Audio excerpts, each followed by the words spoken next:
Trump va-t-il tuer l'ONU? C'est vrai que depuis l'élection de Donald Trump à la tête des États-Unis, des doutes et des menaces planent sur l'avenir de l'ONU. En effet, les États-Unis sont le plus gros contributeur au budget de l'ONU. Les États-Unis financent 22% du budget opérationnel des Nations Unies et même plus encore pour les opérations de maintien de la paix faites par les casques bleus. Ils financent 28%, donc plus du quart du budget des opérations de maintien de la paix. Trump a annoncé vouloir réduire drastiquement la contribution américaine à l'ONU et même supprimer définitivement la contribution à toutes les agences qui reconnaissent la Palestine, puisque les États-Unis ont une loi qui dit qu'ils ne doivent pas financer des organisations qui reconnaissent l'État palestinien. Et finalement, c'est l'UNESCO en fait, qui a reconnu l'État palestinien depuis 2011. Et depuis 2011, les États-Unis ont retiré leur financement, tout leur financement à l'UNESCO. Donald Trump s'est montré très critique et même méprisant vis-à-vis de l'ONU, puisque dans un tweet, vers l'époque de son élection, il a affirmé que l'ONU n'était qu'un club où l'on discute et passe du bon temps. En fait, cette attitude des États-Unis vis-à-vis de l'ONU n'est pas nouvelle. Les États-Unis, depuis de nombreuses décennies, ont été toujours réticents à vraiment participer au programme de l'ONU et de l'UNESCO et des autres agences, réticents à adhérer aux conventions de l'ONU, à les ratifier, les conventions de l'OIT, les conventions de l'ONU. Ils ont toujours favorisé l'action de ces agences pour faire de l'assistance technique aux pays du Sud. Ça veut dire des programmes concrets d'aide au développement dans les pays du Sud, parce que ça leur permettait de montrer leur expertise et de montrer l'influence américaine dans les pays du Sud.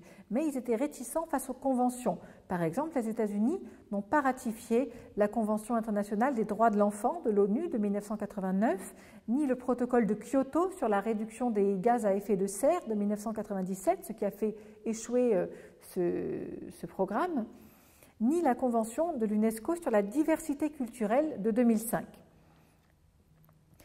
Parallèlement, les États-Unis ont toujours voulu contrôler l'ONU et ses agences.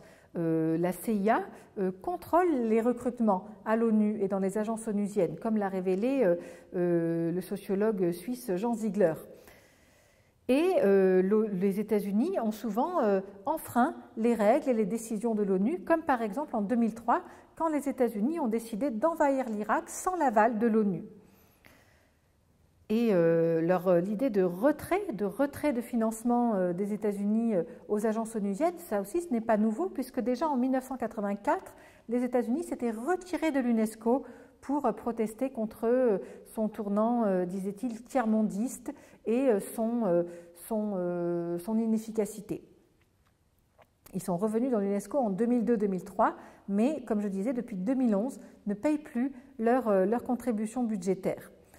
Donald Trump met en danger les programmes de l'ONU car il envisage de les boycotter, de ne pas les respecter.